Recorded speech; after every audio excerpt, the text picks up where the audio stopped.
空军的嘉义基地有一只 F-16V 战机伫初九咧做海空实弹射击训练的时，所碰了相偏气，第四节震波去影响到伫附近警戒的海巡军舰。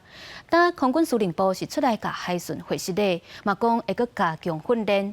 有专家就表示，因即届射的是2000磅的炸弹，威力真大。伫1公里以内，这船只恐惊拢会互喙片伤着。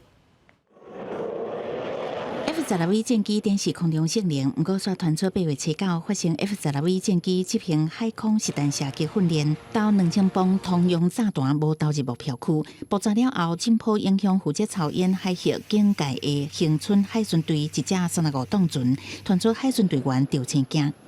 为了命中目标，且距离目标区过远，造成震波影响海巡舰艇引擎，本军深表歉意。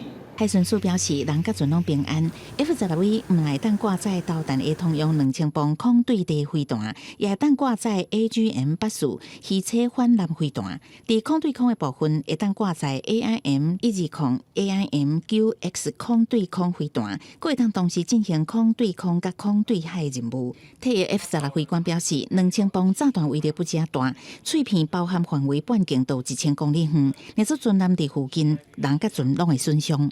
如果这个弹在你1公里半径内爆炸的话，你都会受到破片这些相关的涵盖。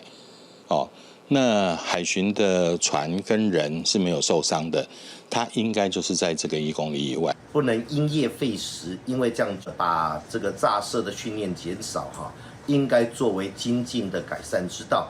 要求空军更进步。